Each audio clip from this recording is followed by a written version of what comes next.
Karena dulu manusia ini adalah makhluk rohani dan nanti akan kembali lagi menjadi makhluk rohani. Yang dulunya tidak ada menjadi ada, lalu menjadi ada lagi, menjadi tidak ada lagi. Dalam arti dulu masih rohani, ini masih goib, lalu dilahirkan ke dunia fana ini tidak goib lagi karena memakai jasad kasar. Lalu setelah meninggalkan jasad ini, setelah meninggalkan jasad ini nanti jadi goib lagi karena rohaninya yang akan meneruskan perjalanan. Seperti itu, sangat dipahami. Hadirin wal hadirat yang berbahagia, ya. Pada kesempatan ini kita membahas ini tentang dunia goib. Terus ini dunia goib dan dunia goib, nggak ada yang lainnya. Ada sih. Nah, kalau ada pertanyaan monggo. Ya, tadi di muqaddimah saya menyebutkan kullu nafsin dha'iqatul maut.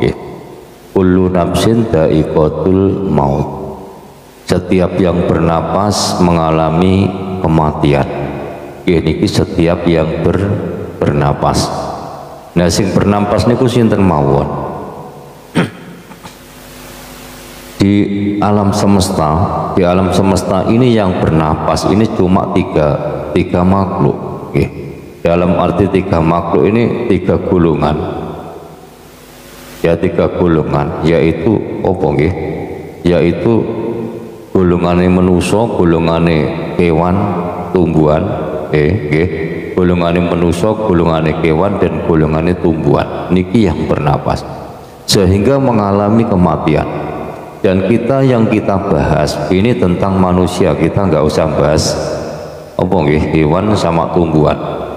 Kita bahas ini tentang manusia. Karena manusia ini nanti yang akan mendapatkan pengadilan dari Tuhannya. Tapi kalau yang lain ya mendapat pengadilan sih, tapi dengan cara beda. Ya, karena tidak ada yang namanya tumbuhan berbuat jahat, itu nggak ada. Hewan berbuat jahat niku nggih mboten enten. Sing enten niku nggih namung waalaikumsalam warahmatullahi wabarakatuh niki manusia. Makanya manusia ini ada hukum, ada hukum. Hukum niku macam-macam, ada hukum apa nggih? Hukum dunia juga hukum akhirat. Niku enten mawon. Dan kita manusia yang mempunyai akal juga pikiran. Makanya kita ini harus memikirkan sesuatu itu akan menjadi lebih baik.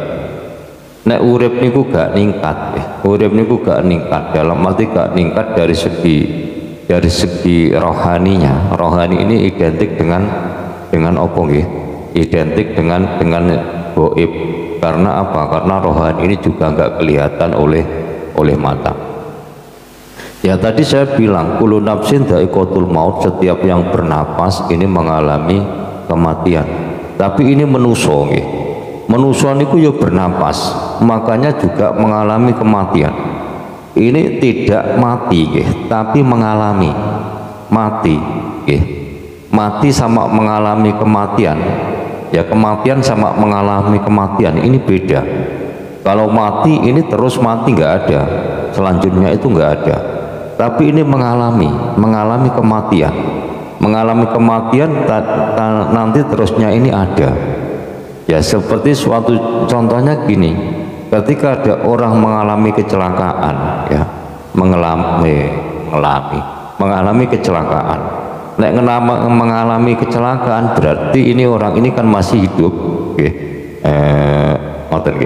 jadi mengalami kematian ini manusia, dan cara matinya ini juga nggak sama. Wong sak dunya alam semesta ini cara matinya ini nggak sama, walaupun mati ini sebenarnya sama-sama mati, tapi caranya ini beda juga di tempat yang beda. Ya, dan ini para mukmin hak, ya, para mukmin hak opo. Wong sing bener-bener mukmin, ini kematian ini adalah hadiah terbesar dari Gusti Allah. Hadiah terbesar dari Gusti Allah. Rono opo Rono dengan kematian ini bisa bertemu dengan Tuhannya. Makanya ketika sampean ingin ketemu karo Gusti Allah, sampean mati dhisik. Sampean mati dhisik. Niki nggih mati dhisik. Niki syaratnya bertemu karo sing gawe urip. Nah, makanya ketika kita di dunia ini, bagaimana cara kita untuk bertemu dengan Gusti Allah? Apa mati dhisik? Enggak. Ya, akan tetapi menghukumi bahwa diri kita ini adalah mayit. Ya, mayit itu gak iso apa-apa, gak duwe apa-apa. Niku jenenge mayit. Gak ubah, gak pola. Niku jenenge mayit niku ngoten niku. Nah, akhirnya ketika kita mau bisa memfanakan jasad kita, entah itu jasad-jasad sampean entah jasadku kita fanakan dewi-dewi nggih, dipanakne dewi-dewi. Ketika jasad ini fana, maka kita bisa menemui Tuhan kita walaupun kita ini masih hidup di dunia. Makanya ahli sufi ini pinter nggih. Ahli sufi ini pinter. Biasanya bangsa ahli sufi niki cara untuk huslah niki macam-macam nggih. Ada yang dulu ini para ulama yang dulu nggih. Ada yang mengasingkan diri sampai ke apa nggih, ke gua-gua, ke alas hutan nggih, di tempat terpencil.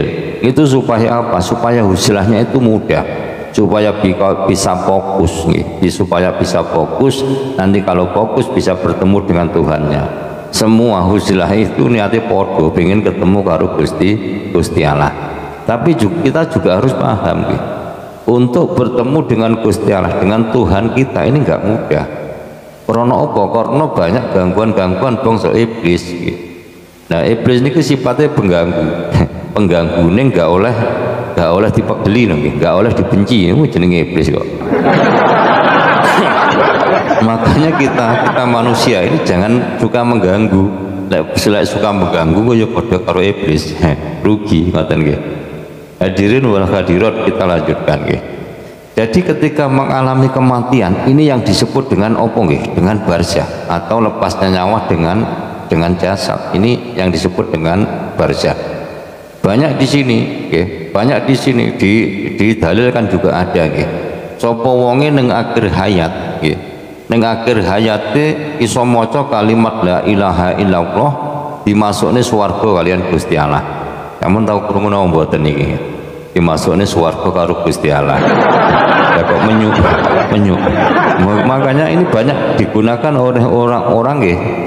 Kata-kata dalil ini banyak digunakan oleh orang-orang yang mau enaknya sendiri.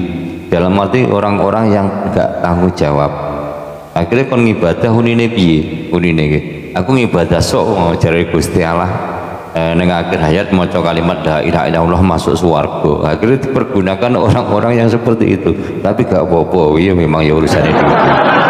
Yang penting kita. Jadi kita harus apa nggih? Tidak boleh apa nggih sembrono. Mosok kita cukup menunggu akan meninggal dunia, lalu ketika meninggal dunia kita baca kalimat la ilaha illallah masuk swarga. Lah kok menyumen kaya Gusti Allah niku mbae sampean apa piye? Wonten nggih, saged dipahami. Jadi ini syaratnya juga rumit sebenarnya, enggak tidak cuma membaca kalimat la ilaha illallah masuk swarga niku mboten nggih. Tapi ada apa nggih? Ada kiat-kiat tertentu wonten nggih. Makanya ini banyak dikatakan di kitab juga ya, sapa wonge maca kalimat la ilaha illallah nggih. Maca kalimat la ilaha illallah bener nggih, apa bener niku upama ditimbang karo alam semesta iki seabot sampean maca kalimat la ilaha illallah ping pisan. Luar biasa nggih. Niki syaratnya niku bener ya. Ya, kita kembali lagi kepada pokok permasalahan.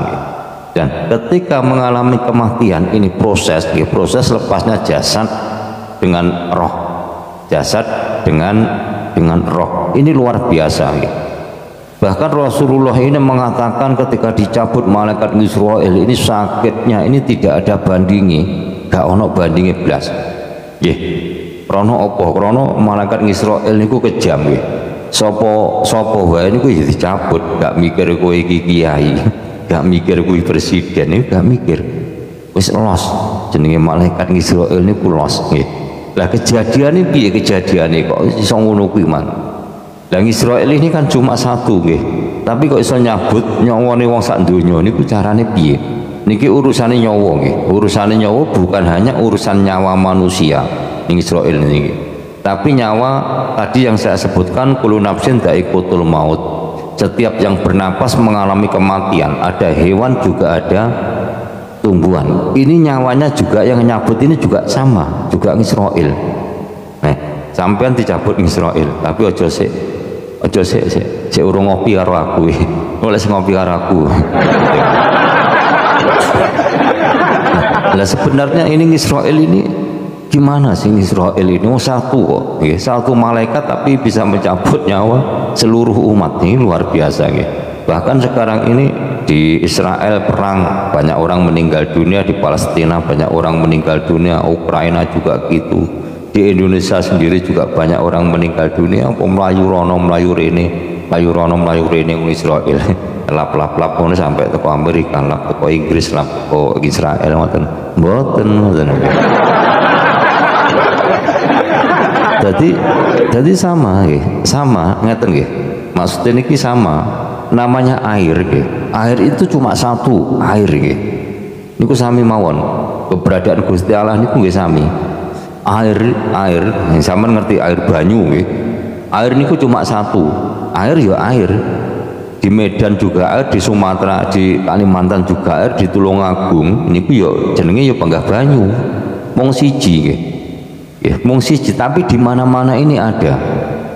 Nah, ini keberadaan Tuhan, keberadaan Israel ini juga sama.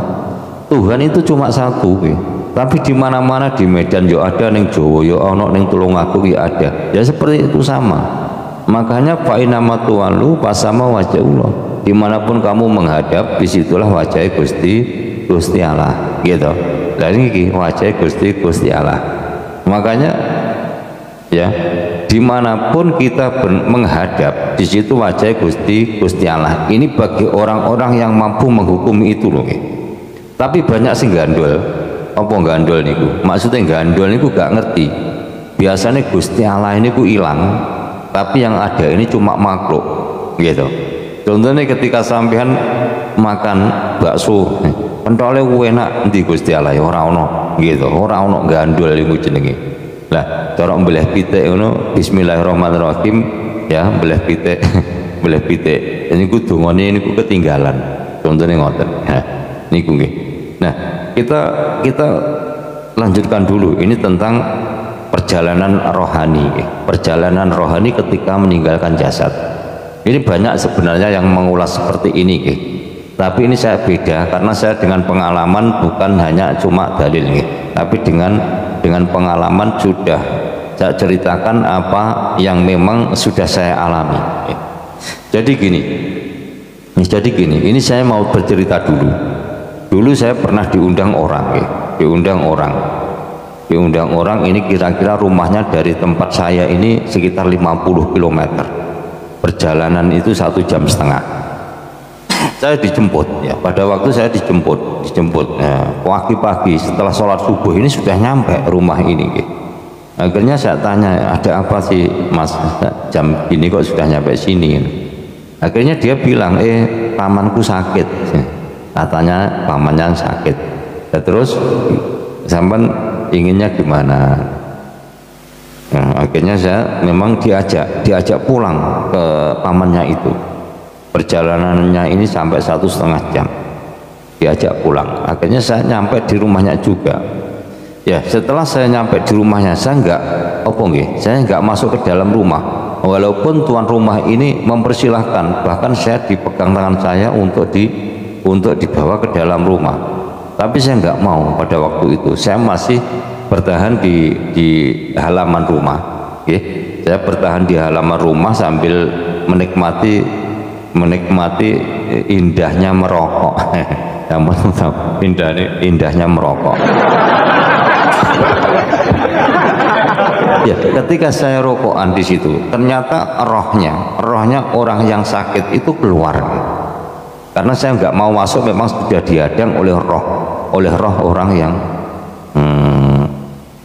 Waalaikumsalam warahmatullahi wabarakatuh. Salam kenal juga nggih Jaya Abadi. Saking pundi Jaya Abadi. Nah, rohnya ini keluar, sempat ngobrol-ngobrol sama saya. Saya tanya, "Loh, kamu kok bisa jemput saya di depan rumah?" Nah, padahal kamu kan sakit di dalam. Iya, saya sudah tidak kuat menempati rumah saya. Rumah yang mana? Dalam arti rumah ini rogo, jasad nggih. Enggak kuat. Jasadnya ini sudah tidak bisa menampung rohaninya, karena jasadnya Jakarta rohaninya ini enggak kuat menampung jasmaninya ini tidak kuat menampung rohaninya, karena jasmaninya ini rusak jasmaninya itu rusak. Lalu rohnya ini ngobrol-ngobrol sama saya dengan batin ngapunten. Jadi orang-orang yang enggak dengar ngobrol-ngobrol dengan batin. Akhirnya saya tanya, ini sudah tidak kuat ya, rumahnya ini ditempati nggak kuat, dalam arti rumahnya jasadnya ini ditempati rohaninya itu nggak kuat. Nah, lama kelamaan ini anak-anaknya ini ada 4, kalau nggak salah anaknya ada 4 dulu ya, ada perempuannya 1, yang 3 ini laki-laki semua. Akhirnya saya dipegang tangan saya, diajak masuk, dipaksa saya masuk. Akhirnya masuk ke dalam rumah juga Akhirnya para anaknya ini tanya, "Pak, ini gimana bapak saya?" Tanya gitu Akhirnya tanya gitu. Lalu saya nggak bisa jawab. Mau saya jawab apa? Nanti kalau saya jawab sebenarnya bapakmu ini sudah meninggal, itu nggak enak Karena apa? Karena napasnya ini masih ada. Napas ini masih ada. Mau tak jawab bapak kamu nggak selamat, nanti meninggal, itu nggak enak. Akhirnya saya terdiam membisu 1000 kata. Jadi ini ngono berdiam diri. Tapi lama kelamaan akhirnya anak-anak ini mendekati saya semuanya Saya disuruh, tolong Pak dijawab, apapun yang terjadi saya sudah ikhlas, saya sudah bisa menerima. Akhirnya saya tanya, "Bapak kamu ini sakitnya sudah berapa hari sih?" "Ini Pak, sebenarnya bapak saya dulu pernah sakit di rumah sakit, sudah dulu beberapa bulan yang lalu di rumah sakit, akhirnya sembuh pulang Terus akhirnya kemarin sudah berapa hari ini, minggu kemarin itu kambuh lagi, tak bawa ke rumah sakit, tapi malah nggak sadar. Oleh pihak rumah sakit akhirnya disuruh pulang karena sudah nggak sadar. Dokter sudah merasa ampun untuk menolong. Nah, akhirnya dibawa pulang. Nah, kenyataannya di rumah ini cuma ada napasnya tapi badannya ini nggak bisa gerak, matanya tidak bisa melihat, kupingnya ini nggak bisa mendengar. Nah, ini rohnya kemana sih? Nah, itu berarti ini menandakan rohnya ini nggak ada, sudah keluar dari jasad ini, sehingga mata ini nggak fungsi. Roh yang ada di mata ini sudah pergi, roh yang ada di tangan, di kaki ini sudah pergi semuanya. Yang tinggal cuma napas, napas, nyawa tok, tapi roh itu nggak ada. Nyawa itu apa? Nyawa itu adalah wadahnya roh, tapi rohnya ini sudah pergi. Lalu ini anak-anaknya mendesak, "Ini ya, bapak saya gimana Pak?" Akhirnya saya bilangin gini, "Ya ini loh, bapak kamu ini walaupun kamu iris tangannya, iris pakai pisau, itu sudah tidak merasa sakit." "Loh, kok enggak sakit Pak?" "Iya, karena rohnya ini sudah pergi semuanya." "Loh, kok bisa?" "Iya bisa." Ya seperti itu prosesnya. Jadi roh ini ketika orang sakitnya ini luar biasa, tubuhnya ini merasakan sakit luar biasa, roh ini bisa pergi satu-satu. Nanti lama-kelamaan habis roh 7 ini keluar semua. Yang ada tinggal ambekan apa napas, pelempas pempus, seperti orang koma itu loh ya. Nah, lalu ketika tak jawab ini kita berdoa saja bersama-sama kepada Tuhan kita, ya semoga bapak sampean itu selamat. Loh, kok nopo sakit selamat Pak? Sakit bisa selamat, tapi selamat akhirat, dalam arti selamat akhiratnya. Tapi kalau memang masih dapat pertolongan oleh Allah, bisa bisa berkumpul dengan anak cucu ini ya, kalau ada keajaiban ya bisa, tapi ini kayaknya kemungkinannya itu enggak ada, kecil banget. Tapi kita berharap saja semoga rohnya, arwahnya, rohnya bapak kamu ini selamat sampai akhirat, dalam arti bertemu dengan Tuhannya. Ngoten nggih. Akhirnya tak bilang gitu, apa jawaban anaknya? Oh nggih Pak, iya Pak, saya keluarganya. Ini saya sekeluarga ini sepakat kok sepakat apa ya, setuju. Akhirnya setuju. Setelah itu saya minta garam dapur. Saya minta garam dapur, mari kita berdoa bersama. Minta garam dapur, mari kita berdoa bersama. Minta garam dapur, mari kita berdoa bersama. Dulu ya. Tempat sama aku nggak ngerti namanya apa. Namanya apa? Di sini lepek, buh. Ini tempat sholatnya di kamar itu. Akhirnya saya masuk ke kamar itu. Saya masuk ke kamar itu. Saya berdoa di situ. Akhirnya saya panggil lagi rohnya orang yang sakit, tak panggil, hei Pak, kesinio. Ya kesinio. Kesinio. Akhirnya ya ini sampean nanti tak ajari biar sampean bisa sowan ke rahmatullah, bisa ben sampean iso pulang ke Gusti Allah, ke Tuhan kamu. Kita tak bilang gitu. Akhirnya rohnya ini kembali lagi mendekati saya. Akhirnya ngobrol-ngobrol gitu, ngobrol-ngobrol ini tapi maaf, ini bukan pakai jasad, pakai mulut ini enggak, tapi pakai batin, enggak ada yang dengar.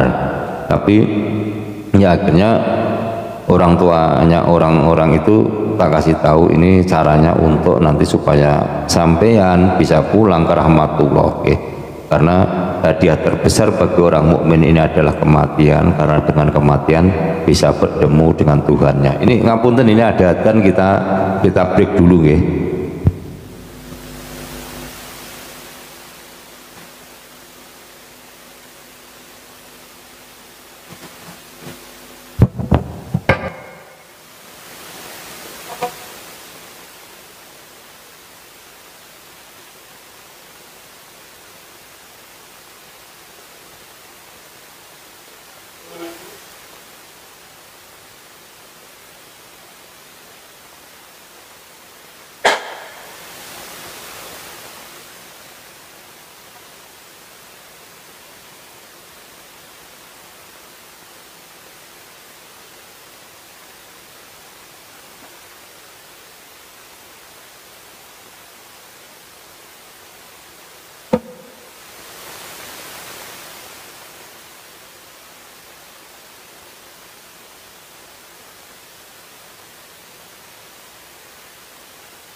Ya ngapunten, niki kamera ini tak balik, tak tinggal rokokan nggih, karo rokokan.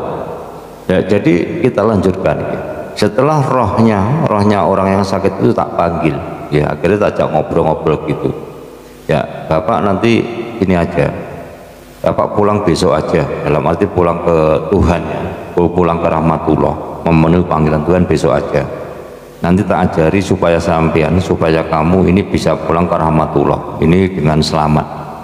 Tapi harus diingat sampai nanti kalau pulang ke rahmatullah, sampai ke alam kubur nih, tauhid nur rohim, ini luar biasa, nur rahman nur rohim. Jadi ke alam kubur tempatnya itu di rodoh, nanti di rodoh ini sampai sudah mendapat fasilitas dari surga ini yang luar biasa nikmat. Ini tak ajari, nah caranya, akhirnya tanya, caranya gimana ya, tak ajari, tolong didengarkan. Akhirnya tak ajari tentang ilmu kembang telon ilmu tauhid, ilmu tauhid, ilmu ma'rifat, dan ilmu kamil itu. Akhirnya saya tanya, paham Pak? Belum, tolong diulangi lagi. Akhirnya tak tanya, paham Pak? Oh sudah.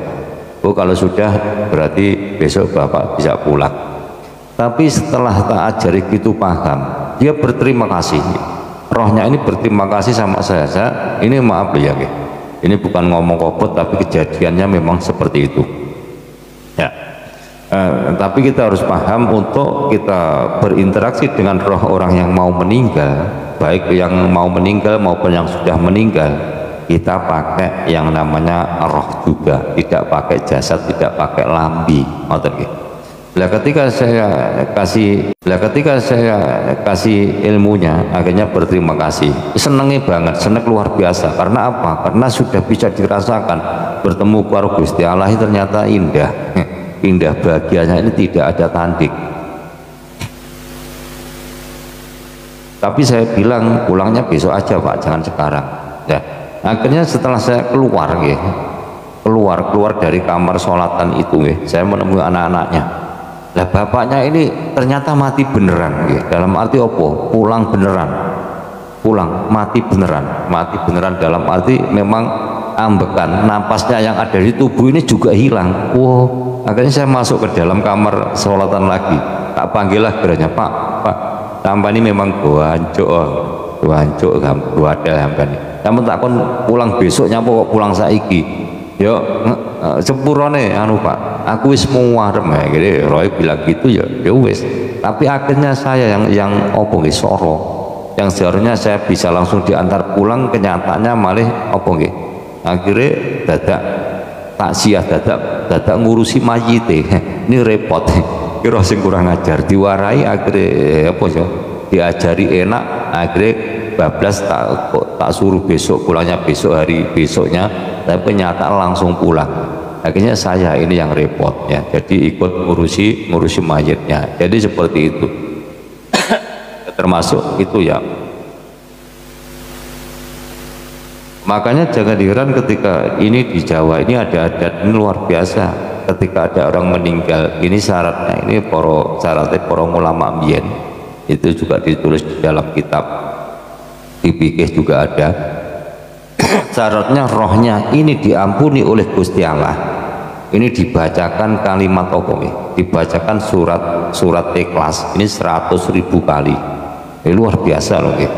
Ini tuntunan ini seperti ini 100.000 kali. Loh kenapa? Dibacakan kalimat lupa lagi.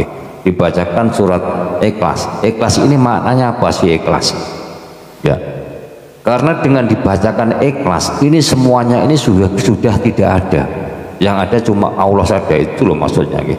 Ketika roh ini dituntun untuk menghukumi bahwa jagat raya alam semesta ini apapun sing jenenge makhluk niku mboten enten. Sing enten niku namung Gusti Allah tok. Niku kul huwallahu ahad nggih. Katakanlah Muhammad bahwa Tuhan itu satu. Allahu somad sampean atene dhewe. Lam yalid wa lam yulad, gak mana. Sampai terusnya dhewe. Lah niku tentang keesaan Tuhan. Jadi tidak ada makhluk lain kecuali hanya Allah itu sendiri. Tidak ada yang lain kecuali hanya Allah itu sendiri. Dibacakan itu 100.000 kali ini supaya apa? Supaya paham opo, paham menghukumi bahwa diriku ini sebenarnya tidak ada, yang ada hanya Allah saja. Itu baru bisa diampuni dosanya karo Gusti Allah. Nah ini cara syariat iki ngoten niku cara pikir. Tapi sebenarnya enggak gitu juga dalam arti ketika diri kita diri sampean kula jenengan iki mampu menghukumi di setiap saat bahwa saya ini adalah tidak ada lokasi apa? Lokasi ini aku neng Tulungagung ya. Ketika dibacakan ikhlas itu supaya dosane kabeh niku diampuni karo Gusti Allah. Nah niki makanya dibacakan bareng-bareng karo tanggane nggih disedekah, dibacakan surat ikhlas niki bareng-bareng sampai 100.000 kali. Ini luar biasa. Ya gak apa-apa sing dicek. Ya dirungokne MCC kan dirungokne. Ya ketika bisa menghukumi bahwa diri saya ini enggak ada, yang ada hanya Allah saja, karena la maujuda illallah, tidak ada yang berwujud kecuali wujudnya Gusti Allah. Lah otomatis semuanya ini enggak ada, yang ada cuma Allah itu saja. Penghalang tidak ada, diri kita enggak ada, apalagi penghalang itu enggak ada. dan syarat kita bertemu dengan Tuhan kita ini tanpa adanya penghalang apapun atau tanpa adanya dosa sedikit pun. Itu syaratnya awak diampuni Gusti Allah. Lek diampuni Gusti Allah ini bukan penak awak dia makhluk ini amor karo Gusti Allah. Jadi ini jangan tak kayak contoh sing penak ya.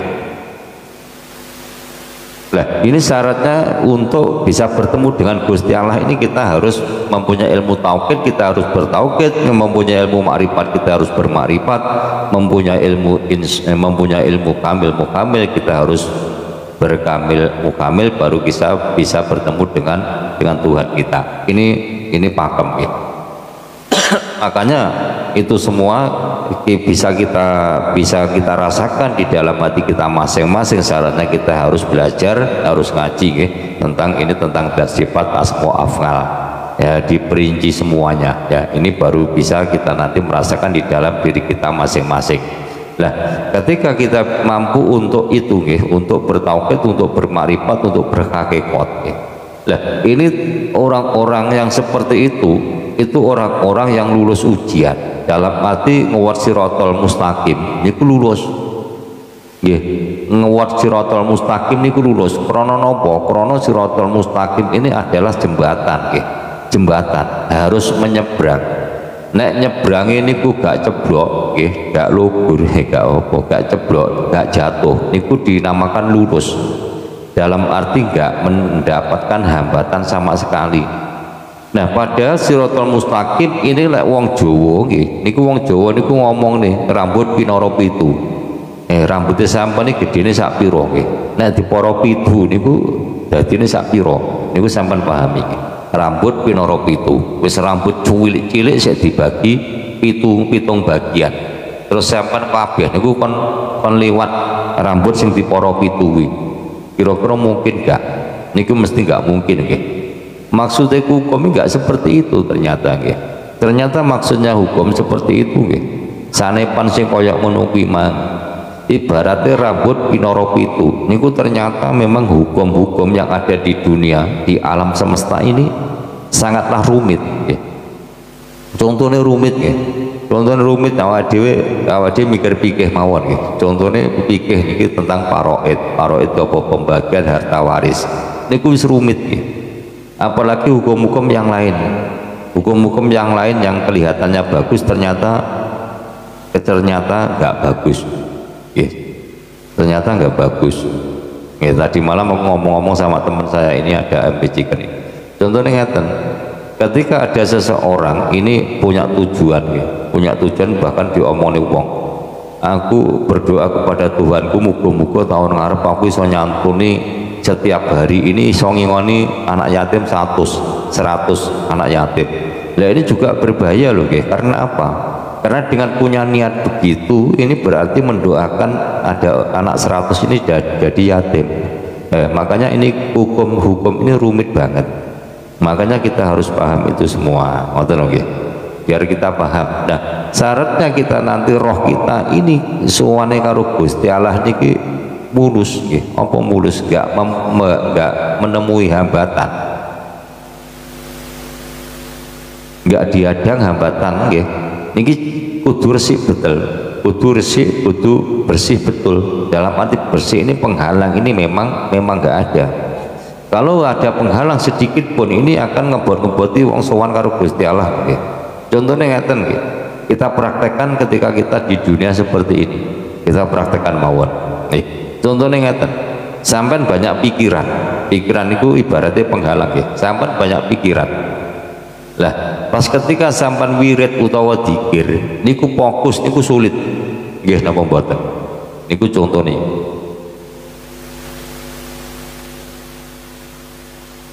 sampean mau apa nggih sing jenenge mau ketemu karo Gus, fokus karo Tuhan sampean niku sulit, susah. Karena apa? Pikirannya sampean niku macam-macam. Lah ngono kuwi mang lho. Lah ini pasti. Lah ketika kita punya pikiran yang macam-macam mau bertemu karo Gusti Allah niku angel. Dzikir iku gak iso fokus, wirid gak iso fokus. Sehingga apa yang terjadi? Ya roe malih getayangan. Ngoten. Enggak mudah loh nggih. Makanya kita harus paham semuanya, harus paham ilmunya. Ya, kita kembali lagi kepada perjalanan roh yang meninggalkan jasad itu tadi.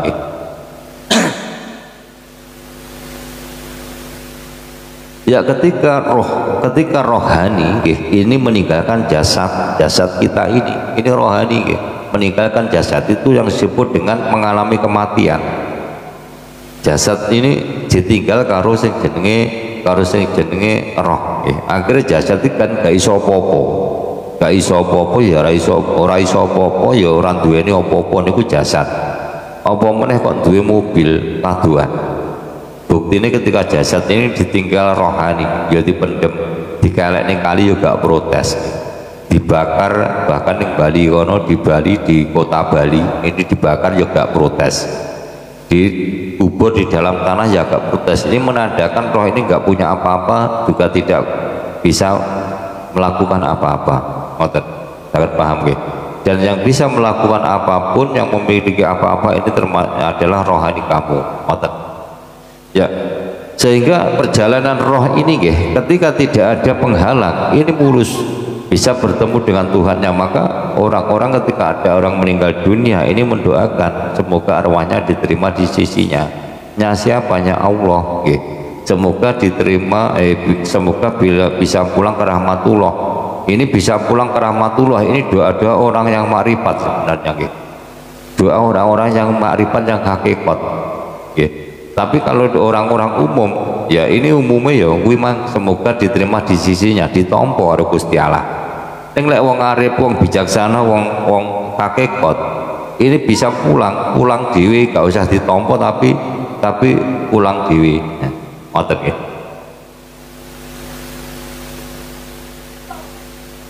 Makanya sampean kita semua harus belajar tentang ilmu ini, ilmu tauhid, ilmu makrifat, ilmu hakikat, biar niki ibadahnya komplit. Nah, niki ibaratnya ngaten nggih. Ibaratnya ngaten. Ini saya ibaratkan gini. Ya, karena orang yang bertauhid, berhakikat, bermakrifat, ini adalah orang-orang yang bisa bertemu karo bose langsung. Bertemu karo pemilik langsung. Tapi beda dengan syariat. Syariat ini ibaratnya wong buruh, apa buruh buruh, wong buruh. Jadi ibaratnya wong buruh ini tergantung kepada pemilik. Arep diopahi sak pira niku manut karo pemilik, sehingga apa sehingga oleh niku pahala. Nah, ini beda. Kalau orang yang hakikat ini jalan terobosan. Karena orang yang berhakikat, orang yang bertauhid, bermakrifat, berhakikat ini adalah waline Gusti Allah. Apa waline Gusti Allah? Kekasih Gusti Allah. Dan ini jelas beda dengan orang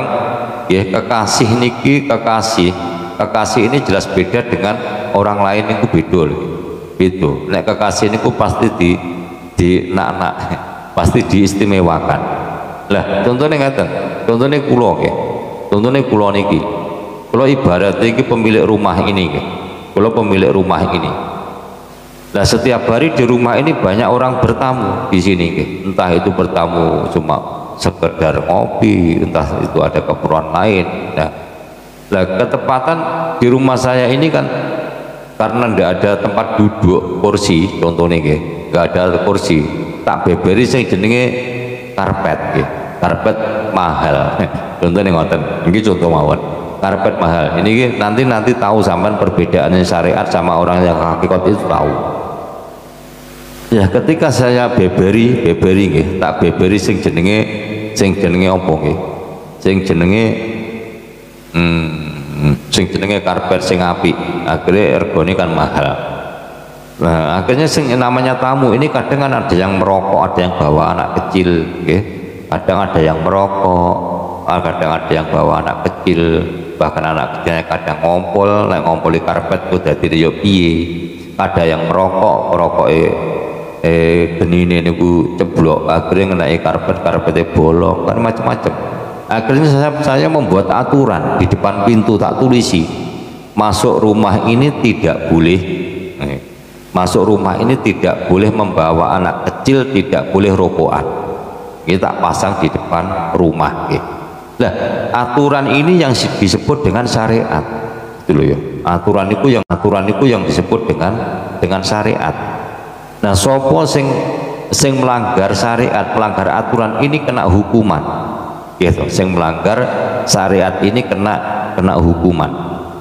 Tapi di suatu saat ini ada orang datang ini anak saya atau mungkin paman saya atau mungkin sopo nggih. Pokoknya orang terdekat saya datang bawa anak kecil nggih. Bawa anak kecil ya rokokan masuk ke dalam rumah ya langsung jagong karo wong-wong. Saya nggak ngelarang. Krono apa? Krono anakku dhewe masa rokokan ning jero omahe dhewe dilarang. Gawa anake dhewe, gawa putune juga mlebu ning omah dilarang niku pasti mboten nggih. Karena apa? Karena yang jalan terobosan, yang apa nggih? Orang yang dikasih itu pasti melakukan apapun di rumahnya ini bebas karena dikasih. Nggak mungkin ini di apa nggih? Istilah ini ku diomong cara anakku gawa bocah cilik putu cucu sayang. Le, kowe aja mlebu rene aja rokokan aja nggawa anakmu. Iki jenenge mbah sing koclok, mbah sing enggak genah, ngoten nggih. Akhirnya tak biarin saja, wong itu anakku, malah senang. Karena bawa cucuku, malah senang. Apalagi nanti nggih. Anakku masuk ke dalam rumah ini membawakan rokok kesukaanku. Ini senengku malah luar biasa. Kan ngoten. Nah, niki berarti wong yang berhakikat niku seperti itu, yang berhakikat nggih. Seperti itu yang berhakikat. Tapi yang syariat, yang mempunyai aturan itu karena syariat itu nggak berani masuk nggih. Yang berani nanti pasti kena teguran saya. Kowe wis tak kei undang-undang ning ngarep. Kamu sudah tak kasih undang-undang di depan, tulisan sebesar itu. Kenapa kamu kok masih bawa anak kecil? Masih rokokan dalam rumahku, bisa-bisa diusir ya, bisa-bisa diusir. Tapi kalau anakku sendiri, orang yang terdekat dengan saya masuk ke dalam rumah bawa anak kecil sambil rokokan, aku ya seneng-seneng tambah seneng ya. Nah, ini bedanya dengan orang yang cuma syariat saja, sifat jaiz Allah iya bebas, jadi bebas jaiz. Jadi saya nggak melarang anak saya masuk ke dalam rumah ini sambil rokokan sambil gedong anaknya, itu saya nggak melarang, malah aku seneng ya. Lah ngoten niku carane. Jadi bedone karo syariat karo apa nggih syariat kalih hakikat ngoten niku.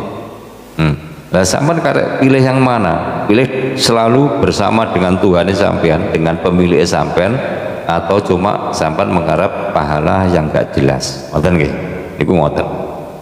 Nah, terus nih, lah ini supaya apa sih? Supaya kita ini untuk menggali tentang dunia Islam ini lebih mendalam dulu ini, lebih dalam. Ya, lalu ini kita lanjutkan lagi, ini sudah tak kasih contoh itu tadi, ini tentang perbedaan antara syariat dan hakikat. Jadi orang yang bersyariat saja juga dengan orang yang berhakikat bedanya ini sangat jauh. Karena orang berhakikat itu pasti nanti jadi kekasihnya Tuhan. Yang berhakikat itu cuma orang-orang yang ingin dipuji, ingin mendapatkan sesuatu dari Tuhan. Contohnya mendapat imbalan yang berupa pahala. Hadirin yang berbahagia, ini kita lanjutkan tentang perjalanan roh ya.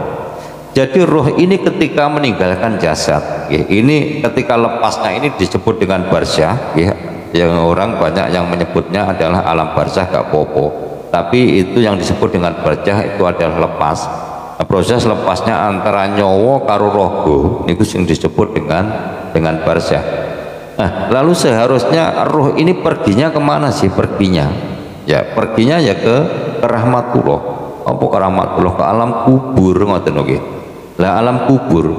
Nah, tapi sebelum nyampe alam kubur ini banyak iblis nggih. Ini banyak iblis nyegat. Lah iblis nyegat supaya apa? Supaya sing seharusnya jalannya lurus ke alam kubur itu cegati iblis, akhirnya bisa terjerumus ke alamnya dia, alamnya mereka.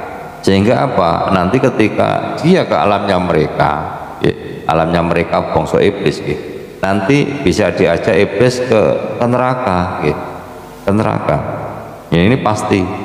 Makanya manusia ini yang nanti yang akan jadi urup-urupe neraka. untuk billahi min dzalik. Semoga kita mboten ngoten nggih. Nah, ini roh ini yang selamat, ini bisa melinggang langsung lurus ke alam kubur. Ya, di alam kubur di situ oleh Allah ini ditempatkan, dikasih dua tempat juga loh. Kita harus paham dua tempat. Yang satu tempatnya ini adalah rodoh. Rodoh ini tempat yang istimewa, enak. Ya.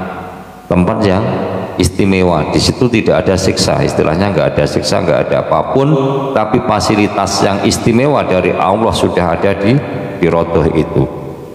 Tapi yang satunya, tempat yang satunya ini adalah kuproh. Kuproh itu apa? Kuproh itu alamnya bangsa iblis. Ketika orang meninggal dunia, rohnya ini sampai ke kuproh, itu yang disebut dengan siksa kubur. Ngoten nggih.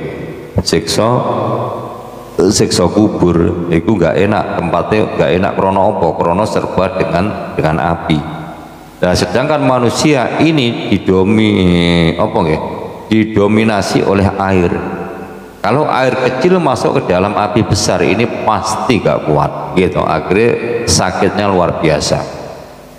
Ini juga sama. Sedangkan iblis ini kan seharusnya ke neraka. Ya, api kecil kalau iblisnya satu kan api kecil. Ya. Itu masuk ke dalam apa nggih? Ke dalam air yang besar ini juga nggak kuat, sama. Jadi kebalikannya. Nek iblis kuwi senenge ya ning neraka, nek manusa niku senenge ya ning swarga, ngoten mawon penak. Nah, iblis diajak ke surga itu enggak kuat, manusia juga sama, diajak ke neraka juga enggak kuat karena dari bahan yang beda. Itu ngerti pahami nang mboten? Nek dereng saged ya sesuk diterusne. Kula mboten saged suwe-suwe iki wayah ada kerjaan ini, dalam arti masih ada rutinan sama teman-teman. Hadirin wal hadirat yang berbahagia, saya kira untuk lab ini segera saya akhiri. Kalau nggak ada yang tanya, ini tak kasih waktu 5 menit, kita tinggal rokokan lega ono sing teko ini, nanti lab selesai dulu, besok kita lanjutkan insya Allah. Tapi ngapunten kameranya tak balik, tak tinggal rokokan, gak sopan dan nilai rokokan teng TikTok, kena pembatasan.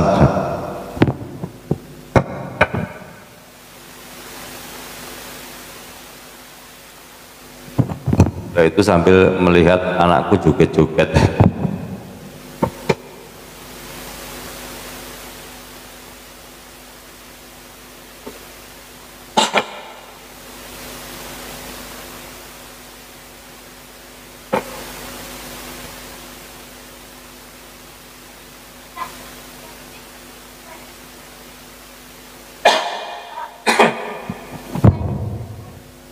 Ya, ini ada pertanyaan dari Kang Tauhid Nur Rahman. Kang Tauhid Rahman, bukannya surga dan neraka masih makhluk, Gus? Iya. Jadi selain daripada Allah itu semua makhluk. Semuanya makhluk. Dan sebenarnya surga dan neraka ini juga belum diciptakan oleh Allah. Tapi bisa dirasakan ketika kita masih berada di dunia ini. Wujudnya belum ada, tapi rasanya ini sudah ada.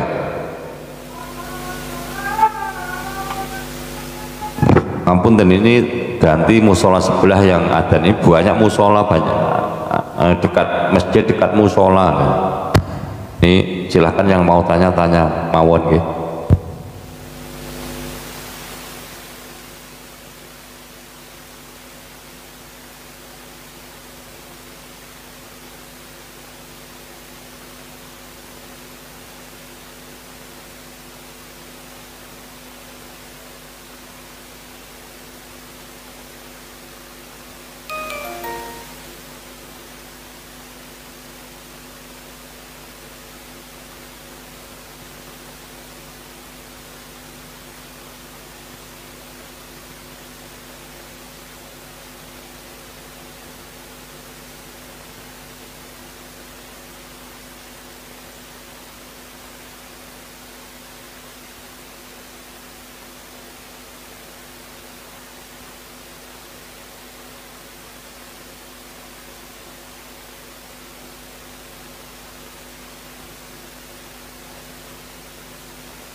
Silahkan yang mau tanya nggih. Bukannya surga dan neraka masih makhluk nggih. Jadi semua selain Allah itu adalah makhluk nggih. Semua selain Allah itu adalah makhluk.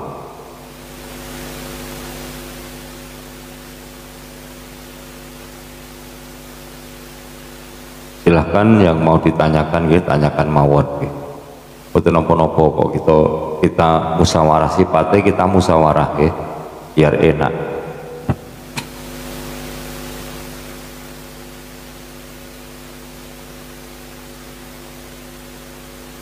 Ya, ini ada pertanyaan dari Bu Ana. Napas sendiri itu siapa ya? Ya, napas. Di dalam diri kita ini ada napas. Napas ini adalah angin, angin udara. Nah, udara ini juga ada 4 macam. Di dalam diri kita ada napas, ya ada napas, ada anpas, ada tanapas, ada nupus. Nah, napas ini merupakan tali, talinya antara rohani sama jasmani. Sehingga apa? Sehingga ketika napasnya nggak ada, rohaninya pasti pergi. Dan napas ini adalah wujudnya Gusti Allah yang ada di diri kita yang tidak pernah tidur.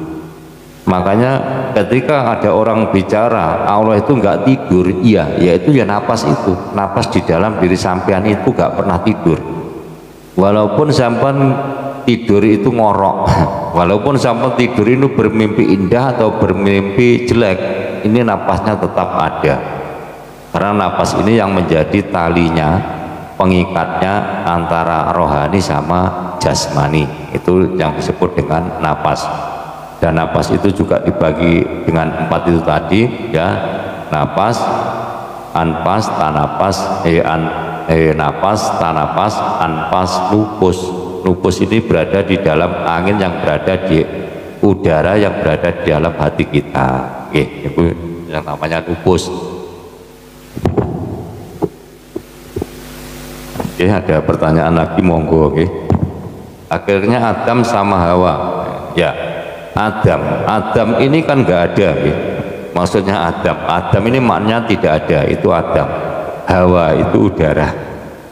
Jadi Adam, hakikatnya Adam sama Hawa. Sebenarnya Hawa ini nggak ada loh, yang ada ini Adam. Ini yang Siti Hawa, ini adalah makhluk pembantu.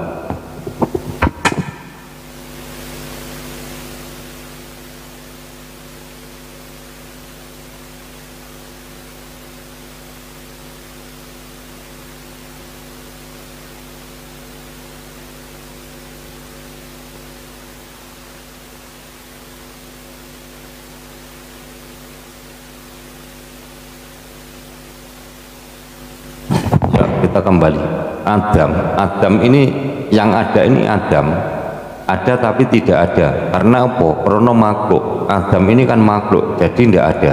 Yang ada hanya la maujuda illa Allah, yang ada hanya tidak ada yang berwujud kecuali wujudnya Gusti Allah. Adam ini sebenarnya nggak ada. Dan Hawa ini adalah makhluk, nggih, padha makhluk. Adam ya makhluk, Hawa niki ya makhluk.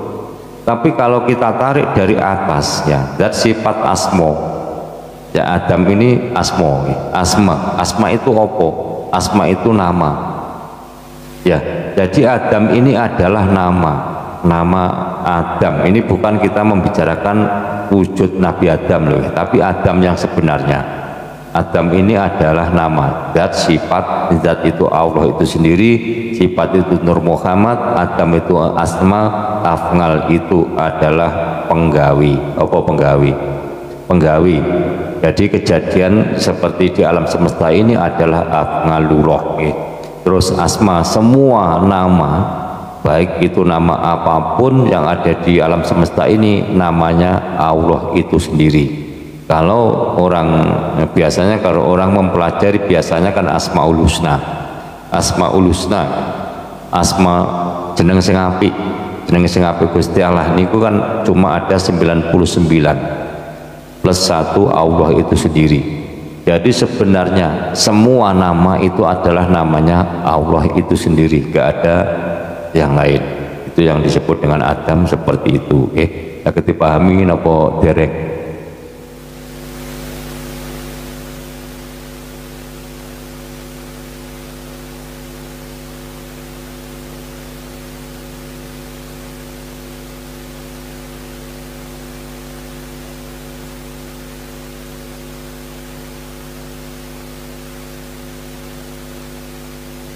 Saged dipahami, alhamdulillah. Nggih ngapunten nggih niki kula badhe enten acara nggih. Maksudnya kusuk yang bagaimana? Soalnya kita ada pikiran dan angan-angan. Niki Mbak Ana, nggih Bu Ana jawab, tak jawab sekalian setelah ini kita lanjutkan besok nggih. Ini yang dimaksud dengan kusuk. Nah, ini kalau bangsa umum orang syariat ini yang dinamakan kusuk ketika sholat. Contohnya ketika sholat nggih, tidak ngomongin dzikir, nggak ngomongin wirid. Nah, karena apa? Karena di dalam sholat ini juga ada dzikir, juga ada wirid. Ini kita bahas yang sholatnya saja nggih. Nah, sholat yang dinamakan kusuk sholat ini kalau secara syariat ini yang gerakannya ini apik, baik nggih, ya tumakninah, gerakannya itu bagus. Terus kalimat apa nggih? Kalimat yang dibaca ini juga bagus. Itu yang disebut dengan kusuk. Dan ingatannya selalu ingat kepada Gusti, kepada Tuhan. Itu yang disebut dengan kusuk secara syariat. Tapi ini beda dengan hakikat, ini beda nggih. Yang dinamakan kusuk, dinamakan kusuk itu bisa menghukumi bahwa saya ketika kita takbiratul ihram nggih. Takbiratul ihram iku napa? Allahu Akbar. Karena apa? Karena sholat itu diawali dengan takbiratul ihram, diakhiri dengan salam. Ya, ketika takbiratul ihram itu kan mengangkat kedua tangan, itu menghukumi bahwa diriku ini adalah mayit, mayit. Nek mayit itu mesti gak iso sholat, gitu. Mayit itu mboten saged sholat. Lah sing sholat sapa? Sing sholat urip. Urip sapa? Urip yang ada di dalam diri kita yang menghidupi, atau bahasa Indonesianya adalah hidup yang ada di dalam diri kita yang menghidupi. Nek basa Arabe jenenge Allah nggih. Allah yang ada di dalam diri kita yang menghidupi seluruh tubuh ini. Itu yang disebut dengan kusuk nggih. Mampu menghukumi, memfanakan diri nggih. Kita menghukumi bahwa diri saya ini tidak ada, bahwa diri saya ini mayat, atau bahkan bahwa diri saya ini enggak ada. Yang ada adalah Allah itu sendiri. Yang sholat ya Allah itu sendiri, walaupun lewatnya sampulon jenengan. Ngoten nggih. Niku yang disebut dengan kusuk, ngoten nggih. Saged dipahami. Nek pikiran macam-macam nggih, punya angan-angan. Contohnya ngeten. Contohnya ketika Bu Ana ini ku sholat, Bu Ana ini ku sholat. Tadi di sini kan hujan campur angin. Lalu ketika sholat ini ada hujan sama angin. Itu kalau kusuknya secara syariat ada hujan sama angin, itu pasti gugup. Krungu kupinge krungu ada angin, hus-hus, itu gugup. Bahkan takut, gitu. Bahkan takut. Ini kalau kusuknya secara umum, secara syariat. Tapi nek kusuk secara hakikat ini beda. Ketika ada angin ini juga mampu menghukumi. Ketika hujan petir angin ini mampu menghukumi. Ya hujannya Gusti Allah, anginnya Gusti Allah nggih. Kupinge sampean sing krungu ya kupinge sing krungu ya krungune Gusti Allah, selesai. Jadi gak ada rasa takut, gak ada rasa bingung. Jadi fokusnya ini nggak sampai buyar, walaupun ingat sesuatu tapi masih menghukumi bahwa sesuatu yang kita ingat itu adalah juga kehanannya Allah itu sendiri. Jadi ketika kita Allahu Akbar, Allah Maha Besar, Allah itu satu, Akbar itu semuanya. Allahu Akbar, Allah itu satu, Akbar itu macam-macam apapun, entah itu ada suara baik, suara jelek, entah itu ada badai, entah itu ada apapun, itu adalah kehanannya, ya, kenyataannya Allah itu sendiri. Jadi Allah itu satu, Akbar itu bermacam-macam, semuanya adalah Allah itu sendiri. Jadi ketika Anda menghukumi seperti itu, maka ketika sampai sholat ada apapun ini enggak goyah, itu loh. gak goyah. Anaknya nangis ya biasa, nangisnya krungu nangis ya nangisnya krungune Gusti Allah, sing nangis ya Gusti Allah, sing kruyuk Gusti Allah dewi. Ngoten nggih. Bu Ana saged dipahami napa dereng?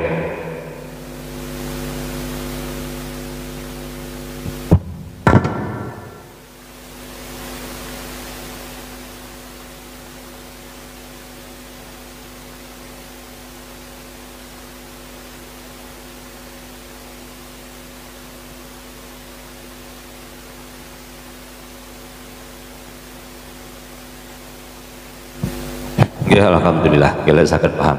Ya, untuk sementara saya kira lab dari Gustaf pada malam hari ini cukup sekian ya. Pak insya Allah besok kita akan lab lagi kalau nggak ada halangan ya. Kadang mau lab itu ada tamu datang, kadang mau lab itu ada undangan kemana gitu, kadang dijemput orang macam-macam. Jadi gangguannya itu banyak, tapi bukan gangguan, itu memang tugas yang harus dijalankan oleh manusia. Jadi ketika manusia ini pergi meninggalkan jasad manusia yang sejati, dalam arti rohnya itu meninggalkan jasad, ini tuh berarti tugasnya di dunia itu sudah habis. Terus harus menjalankan tugas yang berikutnya yang tanpa jasad, dalam arti harus menjalankan perjalanan pindah ke alam kubur, itu juga menjalankan tugas dari Tuhan. Jadi jangan dihukumi orang itu meninggal dunia karena memang hidupnya seperti ini, beling dan sebagainya, itu enggak, tapi karena tugasnya itu sudah habis. Wah, kalau ada orang yang tingkah lakunya setiap hari itu enggak baik, memang tugasnya memang enggak baik, itu loh ya. Kita harus mampu menghukumi itu, semuanya juga dari Allah, khairi wa syarri minallah, baik dan buruk semua dari Allah, itu saja.